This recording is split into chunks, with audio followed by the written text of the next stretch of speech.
So all of the Trump supporters out there have found their new thing to be angry about, and this one is truly absurd. We're going to talk about this and, of course, then expose the hypocrisy of all the Republicans who are talking about this story. But let's just dive right in. Earlier today, former FBI Director James Comey posted this on Instagram. It's a photo of a beach with shells arranged to say 8647. The caption is, "Cool shell formation on my beach walk." A really innocent post, and obviously anybody that has a brain knows that 86 means kind of get rid of, removed, eject, and then of course 47 stands for Donald Trump, the 47th president of the United States. So what James Comey is saying here is like, yeah, Donald Trump sucks. Let's remove him from office.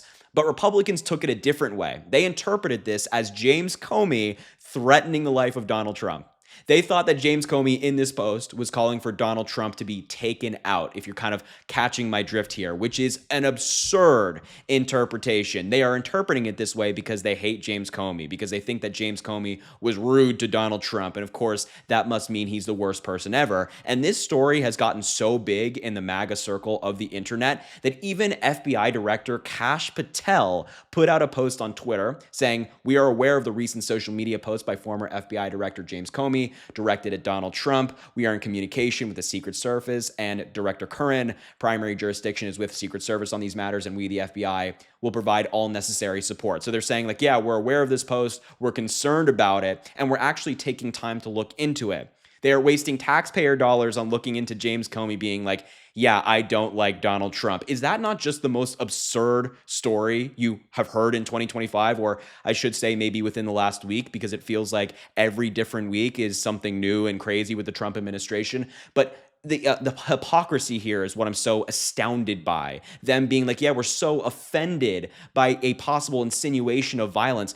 I'm just out of curiosity, were Republicans calling for investigations into the people saying, selling this merchandise on Amazon, 8646 shirts, bumper stickers, flags, and things like that, calling to 86 Joe Biden? Were they calling for federal investigations into these people who are supporters of Donald Trump? I don't think so. And by the way, were they calling for Matt Gaetz, former Republican representative, to be arrested when he said we've now 86'd these different people in the Republican Party? Were they saying that, you know, he is a criminal that needs to be investigated and arrested by the Secret Service or the FBI or whatever legal body controls this jurisdiction? No, of course they weren't. And by the way, like, Donald Trump has such a long history of suggesting violence for his political opponents. Let's just take a brief look. And this is just the hypocrisy that is so frustrating for me when I watch stories like this. Remember when Donald Trump during the election suggested 9-barrel shooting at Liz Cheney,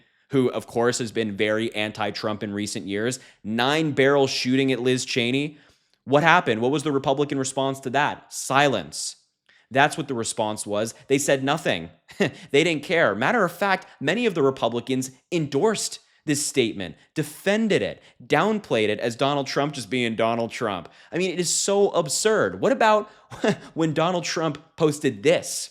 It is a photo. It was a video on Truth Social, and in that video included a partial shot of a truck with an image of Joe Biden tied up, being kidnapped in the back of the truck.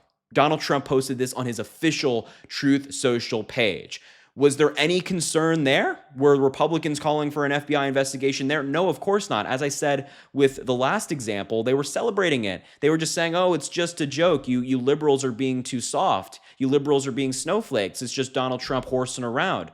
The double standard is remarkable. Or what about this? Here's a nice list that kind of tells you the people he's gone after. Of course, as we know with Liz Cheney, he's gone after her. He called for Mark Milley to be taken out and executed. As we just saw with the image of Joe Biden, he called for him to be hogtied, or at least posted that video of which Joe Biden was hogtied in it. For social justice protesters, he called for them to be shot, journalists shot, immigrants, unspecified violence, hecklers, beating, and the list goes on. Democrats, even military action. And once again, the Republican Party was silent.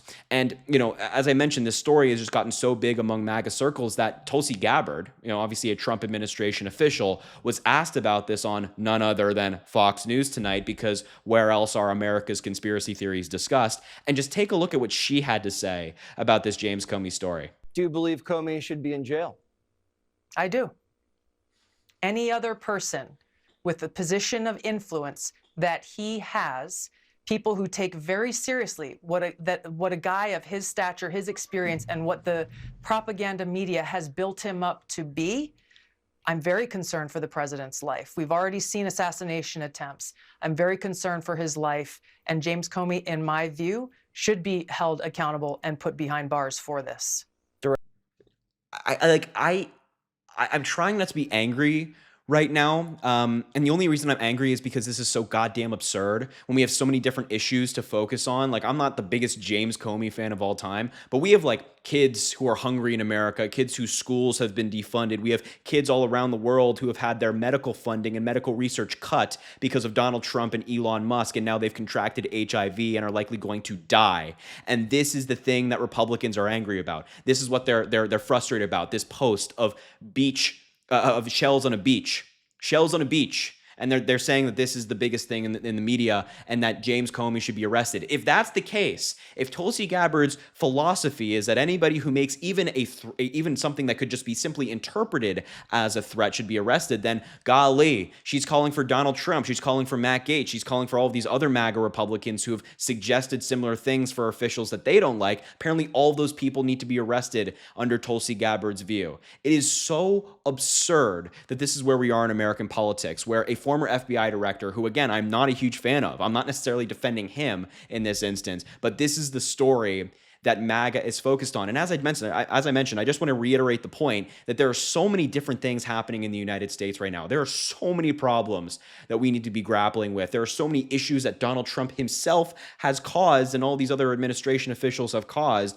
But of course, MAGA is focused on this. And the last thing I want to say about this story is that obviously this is the distraction, right? The only reason I'm talking about this story in length is to just show you how hypocritical, how absurd it is, the things that MAGA focus on. But the reason they're focused on this story at all is because, one, they don't like James Comey and they just want to put pressure on him. But number two, it's a distraction.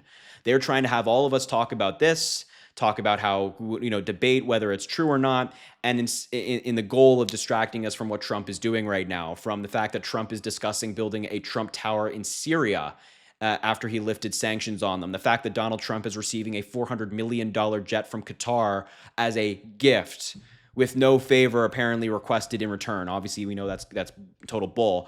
It's distracting us from the fact that the Trump meme coin had just had an announcement made from a Chinese-backed firm that had no revenue last year that they're purchasing $300 million worth of Trump's cryptocurrency, which makes absolutely no sense. It's a distraction. It's a distraction. It's a distraction. They don't want you thinking about Donald Trump's corruption. They don't want you talking about Donald Trump's corruption. So they come up with these weird stories, amplify them. So we're all talking about this, and we're not talking about that. So listen, I just wanted to kind of give you the rundown of this story, talk about how absurd and hypocritical it is and whatnot. But the main point here is that this is what, the distraction. They don't want you talking about what Trump is actually doing, what Trump is actually proposing, the fact that they're trying to cut Medicaid. They want us debating this. So listen, I will leave it there. Thank you so much for watching. I appreciate you being here. Make sure to subscribe down below. It goes an incredibly long way. I really appreciate it. Also, drop a like on the video, comment, let me know what you think about this. And as I always say, I greatly appreciate you, and I hope you have an amazing rest of your day.